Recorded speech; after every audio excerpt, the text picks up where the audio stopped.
देख रहे हैं केवल सच पे। नमस्कार, मैं वेंकटेश कुमार केवल सच के साथ। आज हम लोगों के साथ में हैं माध्यमिक शिक्षक, सेवानिवृत्त शिक्षक श्री अवधेश शर्मा जी। इनसे आज हम लोग जानेंगे, क्योंकि सेवानिवृत्त हैं और साथ ही साथ वे कमेटी का स्कूल हुआ करता था पहले, तो उस कमेटी के स्कूल में भी कार्यरत थे, कार्य इन्होंने किया। और कमेटी से कैसे सरकारीकरण हुआ उसकी चर्चा आज हम लोग करेंगे। तो हम लोग मिलते हैं सेवानिवृत्त शिक्षक अवधेश शर्मा से। हालांकि इनके ज़माने में जो पुराने विद्यार्थियों इनका हुआ करते थे, श्रीमान से पुकारा करते थे, तो आज मैं भी इनको श्रीमान से ही पुकारूंगा। श्रीमान, केवल सच में आपका स्वागत है। आज नियोजित शिक्षक हैं हमारे बिहार में, तो और उसके साथ साथ वेतन वाले भी हैं। तो जो नियोजित शिक्षक हैं वो अभी प्रयास कर रहे हैं या संघर्ष कर रहे हैं कि हम पुराने वेतनमान में कैसे आए। तो आपने तो कमेटी का स्कूल में भी कार्य किया है और साथ ही साथ कमेटी के स्कूल के बाद सरकारीकरण जब हुआ उसमें भी आप कार्यरत थे। तो कमेटी से सरकारीकरण की ओर कैसे आप गए, क्या क्या संघर्ष आपको करना पड़ा, उसके बारे में आप बताएं। बहुत बहुत धन्यवाद वेंकटेश जी। बहुत मौजूद प्रश्न आपने पूछा है और इसका एक लंबा इतिहास है। मैं उतनी गहराई से या उतने विस्तार से उसकी चर्चा तो यहाँ नहीं करना चाहूँगा, अभी समय का अभाव होगा। लेकिन मैं आपको यह बताऊँ कि जब कमेटी के विद्यालय हुआ करते थे, प्रबंध समिति हुआ करती थी और सारा दारोमदार उन्हीं पर होता था। सरकार की ओर से कोई विशेष सहूलियत शिक्षकों को नहीं थी। जितने भी पुराने स्कूल थे, मैं एक आप जाने कि जब गैर सरकारी से सरकारी तरफ की बात आ रही थी, चल रही थी, सरकारीकरण की ओर हम लोग लड़ रहे थे, तो मैं ये कह रहा था कि मैं वो अपने तमाम अब शिक्षक नेताओं के प्रति आभार व्यक्त करता हूँ, उनके प्रति श्रद्धांजलि करता हूँ। तो सबसे पहले हमारे आस्था देव बिहार माध्यमिक शिक्षक संघ के जगदीश शर्मा जी थे। उन्होंने ये मांग की थी कि एकमात्र है मांग हमारी, हाई स्कूल करो सरकारी। इसलिए कि कमेटी के ज़माने में हमारी सेवा की कोई गारंटी नहीं थी। अगर हम सचिव महोदय की खुशामद नहीं करते थे तो दिन भर हम विद्यालय में काम करते थे और कह दिया जाता था कि कल से आपकी सेवा की ज़रूरत नहीं है, आप घर चले जाएं। यह बड़ी त्रासदी थी हम शिक्षकों के सामने। पैसा हम तहसीलते थे और वह पैसा सचिव महोदय के पास चला जाता था। पैसा तहसीलते थे, इसका मतलब माने हम शुल्क लेते थे विद्यार्थियों से। कमेटी के ज़माने में शुल्क लिया जाता था, शिक्षण शुल्क। हम तहसीलते थे, भर महीना कमाते थे और वह सेक्रेटरी साहब के हाथ में चला जाता था। और हम लोगों को दशहरा दीपावली के दिन भी और होली में भी खाली हाथ लौटना पड़ता था। अपने बच्चों के लिए हम कुछ वस्त्र भी नहीं ले पाते थे, उनको रंग के लिए और पिचकारी का पैसा भी देने की स्थिति में हम नहीं थे। ये त्रासदी थी। हम लोगों ने इसका विरोध किया और जगदीश शर्मा जी, स्वर्गीय जगदीश शर्मा जी ने मांग की, एकमात्र है मांग हमारी, हाई स्कूल से करो सरकारी। और हमारा संघर्ष शुरू हो गया।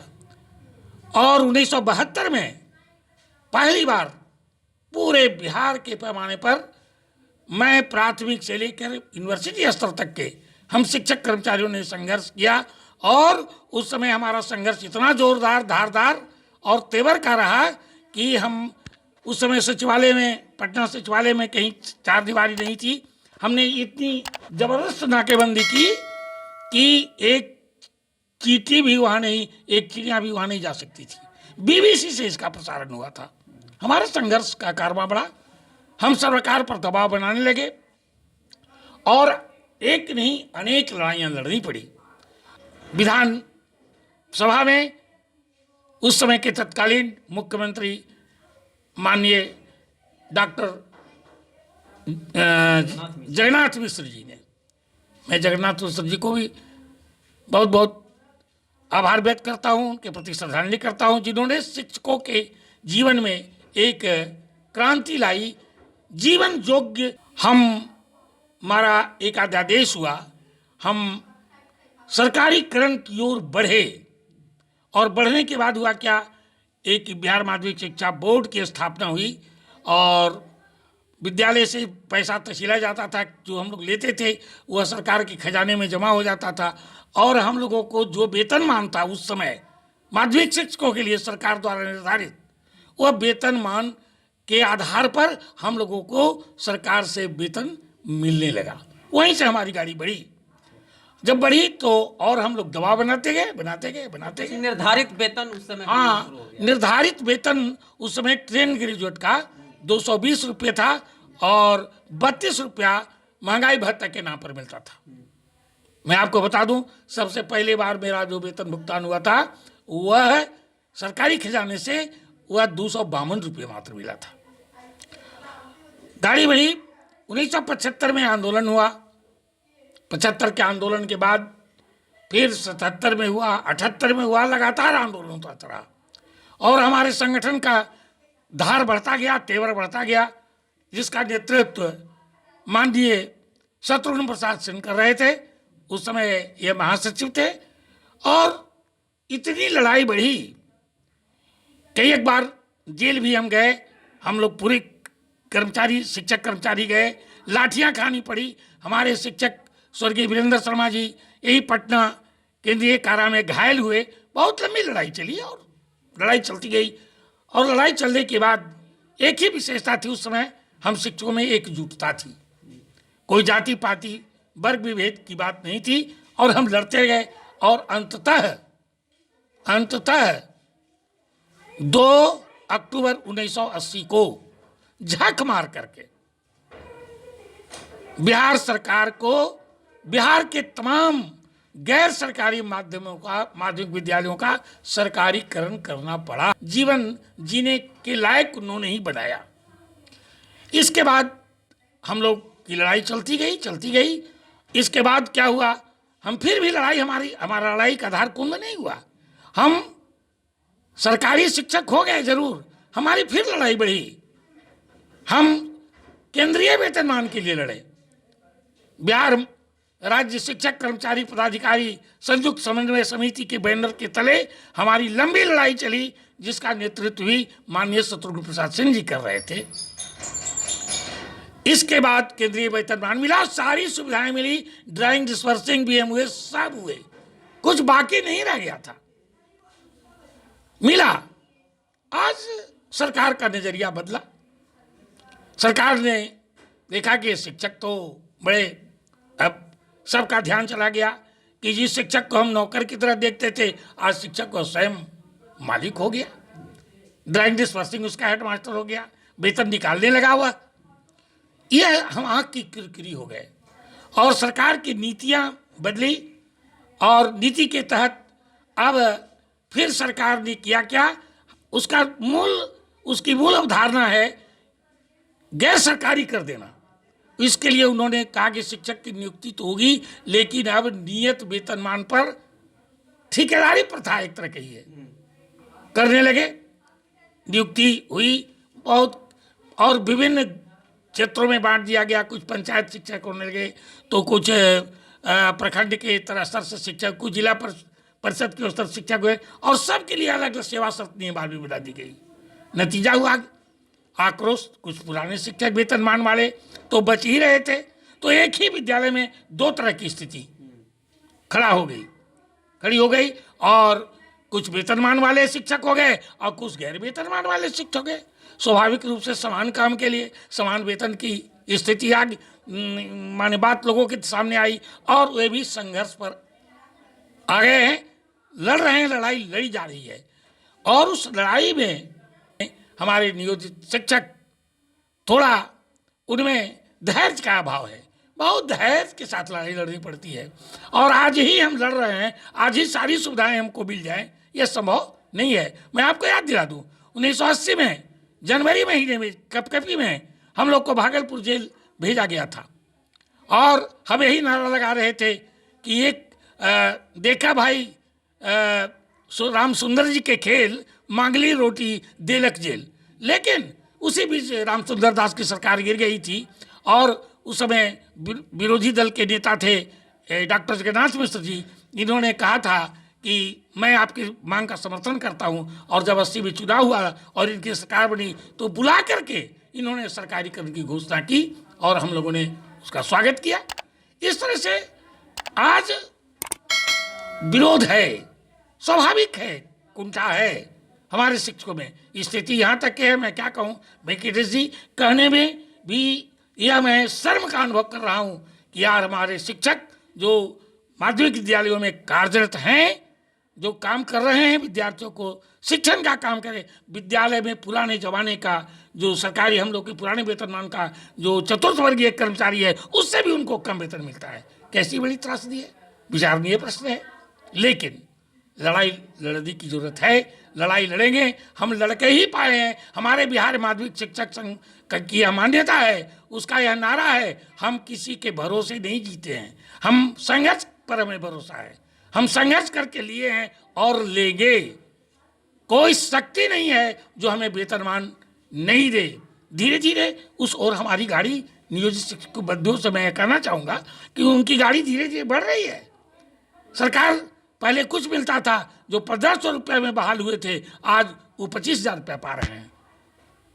बढ़ रही है गाड़ी, छुट्टी की सुविधा, मेडिकल की सुविधा, आवास की सुविधा और सारी सुविधाएं, इंक्रीमेंट, सारा सुविधा मिल रहा है। लेकिन जो शिक्षक के पहले नियोजित शिक्षक लग गया, उसको हटाने के लिए इसके लिए भी हम लोग संघर्षरत हैं, लड़ रहे हैं। लेकिन अब सरकार तो सरकार होती है ना, हम तो गैर सरकारी संगठन हैं। हम अपने कर्मों से, अपने दायित्वों से, अपनी कार्यकर्मठता से हम सरकार पर दबाव बना सकते हैं। एक जमाना था जब हम लड़ते थे तो जनता हमारे साथ होती थी। जो हमारे नियोजित साथियों की लड़ाई चल रही है वेतनमान की, ये लड़ाई मौजूद लड़ाई है, लड़ना ही चाहिए, हक की मांग होनी चाहिए। और लेकिन थोड़ा धैर्य रखना होगा हमारे शिक्षक साथियों को, और साथ ही साथ अपने जीवन शैली और कार्य शैली में भी परिवर्तन करने की जरूरत है। जैसा कि मैं महसूस कर रहा हूँ व्यक्तिगत रूप से, चूँकि मैं भी एक शिक्षक रहा हूँ, तो यह करना है कि हम जनता का दिल जीतें, जनता मेरे साथ हो। मेरा आंदोलन तब तक सफल नहीं होगा जब तक कि जनता का समर्थन हमें नहीं मिलेगा। जनता का समर्थन हो जाएगा। मैं आपको याद दिला दूं कि हम लड़ाई लड़ते थे तो जनता मेरे साथ होती थी, कहा कि ये शिक्षकों के साथ अन्याय हो रहा है, इनको वेतनमान मिलना ही चाहिए, इनको ये सारी सुविधाएं मिलनी चाहिए। तो इस तरह से हम अपनी कार्यशैली से जनता के विश्वास पात्र बने, और वही जनता के विद्यार्थी हमारे बीच होते हैं। और हमारी कार्यशैली कुछ ऐसी बदल गई है, कार्य करने का ढंग ऐसा कुछ बदल गया है विद्यालयों में। संभवतः हमें जितनी ईमानदारी और पारदर्शिता के साथ काम करना चाहिए, हम नहीं कर पा रहे हैं, इसलिए जनता का समर्थन हमें नहीं मिल रहा है। इसलिए बंधुओं से मैं आग्रह करूंगा, अपने साथियों से आग्रह करूंगा कि आप अपनी कार्यशैली बदलने का कष्ट करें और जनता के दिल ईमानदारी से, पारदर्शिता पूर्वक आप अपने विद्यार्थियों, जिन विद्यार्थियों को कि भावी जीवन को अभिभावकों ने आपके मत्थे छोड़ रखा है, उसके भविष्य की चिंता करिए। आपको सारी सुविधाएं मिलेगी, सारा झक मार करके सारा वेतनमान मिलेगा। आप घबराए में ही, पौरुष से अपना पंथ स्वयं गढ़ता है।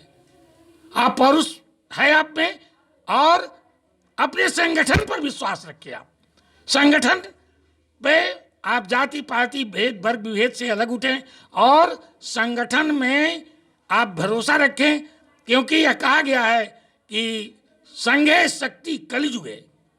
संघ में विश्वास रखें, संगठन में विश्वास रखें, अपने नेतृत्व पर भरोसा रखें, और कभी आपके साथ आत्मघात नहीं करेगा, आपके साथ विश्वासघात नहीं करेगा। इन्हीं तमाम नियोजित शिक्षक साथियों के प्रति मेरी सारी शुभकामनाएं, सारी शुभेच्छाएं। जय बिहार माध्यमिक शिक्षा। बहुत बहुत धन्यवाद। तो आप लोगों ने सुना हमारे सेवानिवृत्त शिक्षक अवधेश शर्मा जी से, जो अपना अनुभव इन्होंने आप लोगों के साथ साझा किया। मैं बता दूं कि शुरू से ही शिक्षक संघ में ही रहे, संगठन से जुड़े रहे। माध्यमिक शिक्षक संघ के कार्यालय सचिव भी थे, सचिव भी हुआ करते थे। उसके बाद जिला से जहानाबाद जिले संघ के संयुक्त सचिव रहे, उपाध्यक्ष रहे, सब पद पर आसीन रहे। और जो अनुभव साझा आप लोगों के सामने उन्होंने किया वो सामने है। धन्यवाद।